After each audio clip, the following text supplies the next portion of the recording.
আসসালামু আলাইকুম রহমতুল্লাহ। Medical mart BD থেকে আমি এমডি হাসিবুল ইসলাম বলছিলাম। তো আজকে আমি আপনাদের মাঝে একটি মেশিন নিয়ে কথা বলবো, যেটি হলো রেসমেড লুমিস 100 মডেলের একটি বাইপাপ মেশিন। এই বাইপাপ মেশিনটি মূলত কাদের প্রয়োজন বা কাদের ব্যবহার করা হয়? মূলত যাদের কার্বন ডাই অক্সাইড জমে, বাট যেসব পেশেন্টদের লাংসে প্রবলেম থাকে, আপনার দেখা যায় কোনো কোনো পেশেন্টের 30%, 40%, 50%, 60% পর্যন্ত লাংস ড্যামেজ থাকে। তো ওইসব পেশেন্টদেরকে যখন যাদের লাংস যখন ড্যামেজ হয়ে যায়, তখন তারা নিঃশ্বাসটা কোনো রকম নিতে পারে কিন্তু তারা ফেলতে পারে না। তো ফেলতে না পারার কারণে তাদের শরীরে কার্বন ডাই অক্সাইডের পরিমাণ বেড়ে যায় এবং তখন তাদেরকে আইসিইউতে ভর্তি করতে হয় বা এইচডিইউতে ভর্তি করতে হয়, হসপিটালের ইমার্জেন্সিতে ভর্তি করতে হয়। তো হসপিটাল থেকে এই মেশিন যখন হসপিটালে ভর্তি করা হয়, তখন ভেন্টিলেশন মেশিন দিয়ে তাদেরকে কার্বন ডাই অক্সাইডটা কমানো হয়। কিন্তু যেহেতু তার লাংসটা ড্যামেজ অলরেডি, তো লাংস এমন একটা জিনিস যেটা একবার ড্যামেজ হয়ে গেলে দ্বিতীয়বার আর রিকভারি করা যায় না। তো সেক্ষেত্রে কার্বন ডাই অক্সাইডটা আপনাকে প্রতিনিয়ত রিলিজ করতে হবে, বের করতে হবে। তো আপনার তো আর পেশেন্ট আইসিইউতে রাখা মানে সব সময় পসিবল না। তো তখন ডক্টর আপনাদেরকে একটা মেশিনের কথা বলে, যেটা হলো বাইপাপ মেশিন। বাইপাপ মেশিন দিয়ে আপনাকে কার্বন ডাই অক্সাইডটা বের করা হয়। মানে হচ্ছে সাধারণ যে আপনি নিঃশ্বাসটা যেটা নিচ্ছেন, সেটা আপনাকে মেশিনটা ভিতরে প্রেস করবে এবং ভিতর থেকে যেটা বের করা দরকার, কার্বন ডাই অক্সাইড যেটা বের করা দরকার, সেটা মেশিনটা আপনাকে বের করে দিবে এবং আপনার পেশেন্টের কার্বন ডাই অক্সাইডটা যখন বের হবে, তখন আপনার পেশেন্ট আলটিমেটলি সুস্থ থাকবে। তো এই ধরনের পেশেন্টের ক্ষেত্রে দেখা যায় আইসিইউ থেকে বের করার পরে যখন এইচডিইউতে শিফট করা হয় বা কেবিনে যখন শিফট করা হয়, তখন বাইপাপ মেশিনটা তাদেরকে ব্যবহার করা হয়। তো এখন আমি আপনাদেরকে দেখাবো, এটি হলো রেসমেড ব্র্যান্ডের লুমিস 100 মডেলের এসটি মোডের একটি বাইপাপ মেশিন, মানে ফিক্স প্রেসার একটি বাইপাপ মেশিন। তো আমি আপনাদেরকে এখন দেখাবো যে এই মেশিনের সাথে আপনারা কি কি পাবেন এবং এটা আপনারা কিভাবে কুইকলি মেশিনটা সেট আপ করতে পারবেন। এই বিস্তারিত বিষয়গুলো এখন আপনাদেরকে আমরা দেখাবো, যাতে আপনারা নিজেরাও দেখে দেখে মেশিনটা সেট আপ করতে পারেন। তো চলুন আমরা মেশিনের প্যাকেজিংটা খুলি, দেখি মেশিনের সাথে আপনারা প্রথমে কি কি পাবেন সেটা দেখব, তারপরে মেশিনের সেটআপটা দেখব। তো আমরা এখন আপনারা মেশিনটি এরকম একটি বক্সে পেয়ে যাবেন। এই মেশিনের এখানে মডেল নাম্বারটি লেখা আছে। মেশিনটা হলো made in Australia, power supply and power card হলো মেড ইন চায়না। এটার সাথে যে ব্যাগটি দেওয়া আছে, ব্যাগটা হলো মেশিন মেড ইন চায়না। এখানে মেশিনের সিরিয়াল নাম্বার এবং ডিভাইস নাম্বার দেওয়া রয়েছে। তো চলুন আমরা এখন আনবক্সিং করি। মেশিনটি আপনারা এরকম সুন্দর একটি কার্টনে পেয়ে যাবেন। কার্টন থেকে বের করলে এরকম একটা ব্যাগ পেয়ে যাবেন। হ্যাঁ, ব্যাগের মধ্যে হলো সমস্ত জিনিসপত্র এটার মধ্যে রয়েছে। তো আমরা এখন ব্যাগটা খুলি, দেখি এটার মধ্যে কি রয়েছে। তো আপনি ব্যাগের জিপারটা যখন খুলবেন, খোলার পরে আপনারা উপরে পেয়ে যাবেন এখানে মেশিনের ক্যাটালগ এবং ইউজার ম্যানুয়াল। এটা হলো এই মেশিনের ইউজার ম্যানুয়াল। দেন এটার সাথে আরও পেয়ে যাবেন এখানে একটি ক্লাইমেট কন্ট্রোল হিটার টিউব পেয়ে যাবেন, যেটাকে সেন্সর টিউব বলে বা ক্লাইমেট কন্ট্রোল টিউব বলে। যেটা আপনি যেখানে মেশিনটি ব্যবহার করবেন, ওই রুমের ওইখানে যে আবহাওয়া বা টেম্পারেচার, ওই টেম্পারেচারের সাথে অটোমেটিক এটা অ্যাডজাস্ট করে নেবে যে কতটুকু টেম্পারেচার আপনাকে এয়ারটা দিতে হবে, অথবা আপনি ম্যানুয়ালিও এখানে টেম্পারেচার সেট করতে পারবেন।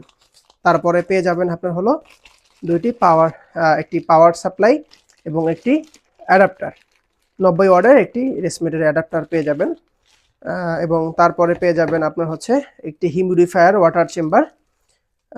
তারপরে পেয়ে যাবেন রেসমেটের যে 100 মডেলের যে মেশিনটি, এখানে মেশিনের মডেল নাম্বারটি লেখা রয়েছে এবং এটার পিছনে আপনার এটা মেড ইন অস্ট্রেলিয়া এবং মেশিনের সিরিয়াল নাম্বার এবং ডিভাইস নাম্বার ডিটেলসগুলো এখানেই দেওয়া রয়েছে। তো এখন আমরা এই মেশিনটি কিভাবে ব্যবহার করতে হয় এবং এটার সাথে, এটা হলো আপনাদেরকে দেখালাম মেশিনের প্যাকেজিং।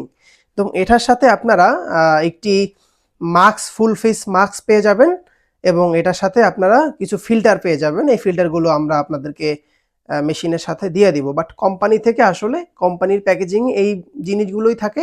তবে এটার সাথে আলাদা যে জিনিসগুলো দরকার হয়, সেগুলো আমরা আপনাকে সবকিছুই দিয়ে দিব। তো চলুন আমরা এখন মেশিনটা সেট আপ করি। তো মেশিনটা হলো এইভাবে আপনারা পেয়ে যাবেন। তারপরে প্রথমত আপনারা এই যে হিউমিডিফায়ারটা নেবেন, নিয়ে আপনারা এই যে এই দিক দিয়ে এখানে 3টি দাগ রয়েছে দেখতে পাচ্ছেন, মিনিমাম, মিডিয়াম এবং ম্যাক্সিমাম। আপনারা মিডিয়াম পর্যন্ত মিনারেল ওয়াটার বা ডিস্টিল ওয়াটারটা দিবেন। এই যে এদিক দিয়ে খুলবেন, খুলে আপনারা এখানে পানি দিবেন। পানি দিয়ে আবার এখানে চাপ দিয়ে লাগাবেন। লাগানোর পরে জাস্ট মেশিনের এখানে রেখে এভাবে চাপ দিলেই লেগে যাবে। আবার খোলার সময় জাস্ট এটা এইভাবে হালকা বাইরের দিকে টান দিলেই খুলে যাবে। কিন্তু অবশ্যই একটা জিনিস সাবধানে রাখবেন, সেটা হলো পানি থাকা অবস্থায় মেশিন যাতে কোনো রকম এভাবে কাত না হয়ে যায়। এই মেশিনগুলো মূলত পানি যাওয়ার কারণে নষ্ট হয়। তো যদি কোনো রকম পানি পড়ে যায় অবশ্যই আপনারা যে কোনো একজন টেকনিশিয়ানের সাথে যোগাযোগ করবেন মেশিনে লাইন না দিয়ে। তারপরে আমরা হচ্ছে মেশিনে ইলেকট্রিক লাইন দিয়ে দিব। এই যে এখানে যে কর্ডটি দেখতে পাচ্ছেন এটা হলো এখানে জাস্ট আপনি এখানে এইভাবে প্রেস করলে এটা লেগে যাবে। হ্যাঁ, এবং এখানে আপনাদের সাথে আরও কিছু বিষয়ের সাথে পরিচয় করিয়ে দিই। এখানে মেশিনের মধ্যে একটি মেমোরি কার্ড রয়েছে যেখানে আপনার 1 বছরের ডাটাগুলো সেভ থাকবে। এটা হলো মেমোরি কার্ড। মেমোরি কার্ডের মধ্যে আপনার ডাটাটা সেভ থাকবে এবং মেশিনের পিছনে একটা ফিল্টার রয়েছে, যে ফিল্টারটার কিছুদিন পরে আপনাকে পরিষ্কার করতে হবে। এই যে ফিল্টারটি দেখতে পাচ্ছেন, এই ফিল্টারটি আপনি প্রতি 1 সপ্তাহ পরে বের করে এভাবে ঝাড়া দিয়ে পরিষ্কার করবেন। যদি বেশি ময়লা হয়ে যায় আপনি একবার ধুয়ে দিবেন, ধোয়ার পরে আপনি এটা আরও 1-2 বার পরিষ্কার করে যখন দ্বিতীয়বার ধোয়ার সময় হয়ে যাবে তখন আপনি এটা ফেলে দিবেন। একবার ধোয়ার পরে আপনি 1-2 বার ব্যবহার করবেন। এরপরে আপনি আবার এটা এখানে লাগিয়ে দিবেন। এরপরে আমরা দেখব মেশিনের সেটিংস। তো তারপরে আপনার এই যে পাইপটা দেখতে পাচ্ছেন, পাইপের এখানে একটি সেন্সর রয়েছে। এই সেন্সরটি এইখানে একটি পোর্ট রয়েছে দেখতে পাচ্ছেন মেশিনের এখানে। এই সেন্সরটি এখানে যাবে, আপনারা সরাসরি এখানে ধরে জাস্ট এভাবে চাপ দিলেই লেগে যাবে এবং আপনি এটা যেদিকে ঘুমাবেন ওইদিকে আপনি এটা ঘুরিয়ে রাখতে পারবেন। খোলার সময় এখানে প্রেস করে টান দিলেই খুলে যাবে। হ্যাঁ, লাগানোর সময় এই জাস্ট এই পোর্টটা এখানে যাবে, সরাসরি দেখে জাস্ট চাপ দিলেই লেগে যাবে। এরপরে আমরা আসি মেশিনের সেটিংসে। তো সেটিংসে যাওয়ার জন্য এখানে দুইটি অপশন দেখতে পাচ্ছেন, একটা হলো মাই অপশন, একটা হলো স্লিপ রিপোর্ট। তো এখানে ডক্টর আপনাকে হচ্ছে একটি প্রেশার সেট করতে বলবে অথবা আপনাকে লিখে দিবে, ওইটা আপনাকে সেট করতে হবে। সেজন্য আপনাকে আগে সেটিংসে যেতে হবে। সেটিংসে যাওয়ার জন্য এইটা হলো 3টা বাটন আছে এখানে। একটা হলো হোম বাটন, এটা হলো ভলিউম বাটন, মাঝখানে হলো ওকে বাটন, আর উপরের বাটনটা হলো অন অফ বাটন। তো আপনাকে এই হোম বাটন এবং ভলিউম বাটনটা দুইটা একসাথে কিছুক্ষণ চেপে ধরে রাখতে হবে 3-4 সেকেন্ডের মতো। এই দেখেন এখানে একটা লক অপশন আসলো এবং এটা লকটা খুলে গেল, মানে এখন আনলক হয়ে গেল। তারপরে আপনারা এটা ঘুরিয়ে ঘুরিয়ে বিভিন্ন অপশনে যেতে হয়। তো আমরা এখন সেটিংসে ঢুকবো। সেটিংসে ঢোকার পরে এখানে দেখতে পাচ্ছেন মুড থেরাপি, নিচে লেখা আছে মুড। মুডের মধ্যে যখন ঢুকবেন এখানে দেখতে পাচ্ছেন এখানে সিপাপ রয়েছে, তারপরে এস রয়েছে, এসটি রয়েছে, টি রয়েছে, হ্যাঁ, এবং সিএপি যে অপশনটা রয়েছে এটা মূলত এটা একটি ফিক্সড প্রেশার বাইপাপ মেশিন। এখানে যেটা দেখতে পাচ্ছেন এটাও ফিক্সড প্রেশার সিপাপ মেশিন। এটা মানে মেশিনটা সম্পূর্ণ ফিক্সড প্রেশার ম্যানুয়াল মেশিন এক কথায়। তো এখানে যেই প্রেশারটি এসটি মোড হলো স্পন্টেনিয়াস টাইম, মানে ফিক্সড প্রেশার। তো এখানে ডক্টর আপনাকে দুইটা প্রেশার সেট লিখে দিবে, একটা হলো আইপাপ, একটা হলো ইপাপ। তো আইপাপ যেটা মানে মেশিনটা কতটুকু প্রেশার আপনাকে বাতাসটা দিবে সেটা। আইপাপ না আপনি হচ্ছে এখানে যখন যে অপশনে যাবেন সেই অপশনে রেখে মাঝখানে প্রেস করবেন, এরপর আপনি এখান থেকে বাড়াতে কমাতে পারবেন। সাধারণত আপনাকে ডক্টররা যেই সেটআপটা লিখে দিবে এখানে 14, 16 বা 18 যেটাই লিখে দেখ আপনি এখানে এটা সেট করে দিবেন।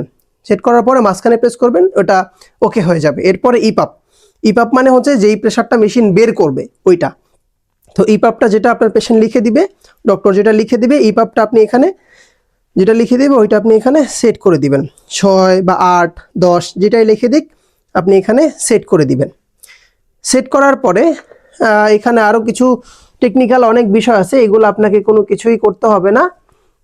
এটা সম্পূর্ণ মেশিন যে সেট করবে, যা হসপিটালের টেকনিশিয়ান বা আইসিইউর যে টেকনিশিয়ান তারা আপনাকে এই বিষয়গুলো সেট করে দিবে। এবং নিচে আপনি কিছু নিচে আসবেন, নিচে আসার পরে দেখতে পাচ্ছেন এই ক্লাইমেট কন্ট্রোল এবং এইখানে টিউব টেম্পারেচার। যেহেতু এখানে আমরা আপনার হচ্ছে সেন্সর টিউবটা ব্যবহার করেছি, এই জন্য এখানে টিউব টেম্পারেচার আসছে। আপনি চাইলে এখানে টিউব টেম্পারেচার অ্যাডজাস্ট করে নিতে পারবেন, সেট করে নিতে পারবেন, অথবা এখানে আপনি ম্যানুয়ালিও সেট করে নিতে পারবেন কত ডিগ্রিতে আপনি বাতাসটা চান, অটোও করে নিতে পারবেন। এরপরে নিচে আসবেন, নিচে আসলে লিক অ্যালার্ট আছে এবং কমফোর্ট স্টপ আছে। আপনি যদি লিক অ্যালার্ট হচ্ছে মাছটা যখন লিক হবে অতিরিক্ত তখন এটা অ্যালার্ট দিবে। হ্যাঁ, তো লিক অ্যালার্ট আপনি চালু করে রাখতে পারেন। এরপরে আরও নিচে যখন আসবেন আপনারা নতুন মেশিন যখন নেবেন তখন ডেট এবং টাইমটা সেট করে নেবেন। এরপর একদম নিচে আসলে অ্যাবাউটে গেলে মেশিনটা কত ঘন্টা রান হয়েছে সেটা আপনি এখান থেকে দেখতে পারবেন। তো এই ছিল বেসিক বিষয়। আর একটা ব্যাপার হচ্ছে, আপনি এখান থেকে একদম উপরে এসে হোম থেকে বের হয়ে যাবেন। বের হয়ে গেলে স্লিপ রিপোর্টে যাবেন। হ্যাঁ, স্লিপ রিপোর্টে গেলে আপনি মেশিন লাস্ট কতক্ষণ ব্যবহার করেছেন, স্লিপ অ্যাপনিয়া যদি থাকে স্লিপ অ্যাপনিয়া কতবার হয়েছে, মাস্কটা ঠিকভাবে পড়েছেন কিনা, হিউমিডিফায়ার ঠিক আছে কিনা। এই যে পিরিয়ডে যাবেন, পিরিয়ডে গেলে আপনি কতদিনের রিপোর্ট দেখতে চান, এখান থেকে 1 দিন, 7 দিন, 1 সপ্তাহ, আমি এখন 1 মান্থ দিলাম, 1 মান্থের রিপোর্টটা আপনি এখান থেকে দেখতে পারবেন। এখানে কতদিন ব্যবহার করেছেন, কতদিন 4 ঘন্টা প্লাস ব্যবহার করেছেন, অ্যাভারেজ আওয়ার, অ্যাভারেজ প্রেশার, হ্যাঁ, এবং এক্সট্রা প্রেশার, লিকেজ, আপনি মাস্কটা ঠিকভাবে পড়ছেন কিনা, হ্যাঁ, title volume, respiratory rate, everything এখানের বিস্তারিত আপনি এখান থেকে দেখে নিতে পারবেন। তো এই ছিল বিষয়গুলো। তো এই বিষয়গুলো আপনারা মেনটেন করবেন, এবং যদি অন্য কোনো ব্যাপারে কোনো প্রশ্ন থাকে অবশ্যই আপনারা মেশিনটা যার কাছ থেকে নেবেন তার পরামর্শ নেবেন। তো সবাই ভালো থাকবেন, সুস্থ থাকবেন, এবং আমাদের কাছ থেকে রেসমেটের সব ধরনের প্রোডাক্টই আমাদের কাছে অ্যাভেলেবেল রয়েছে, এবং কম দামের মধ্যে চাইনিজ মেশিনগুলো অ্যাভেলেবেল।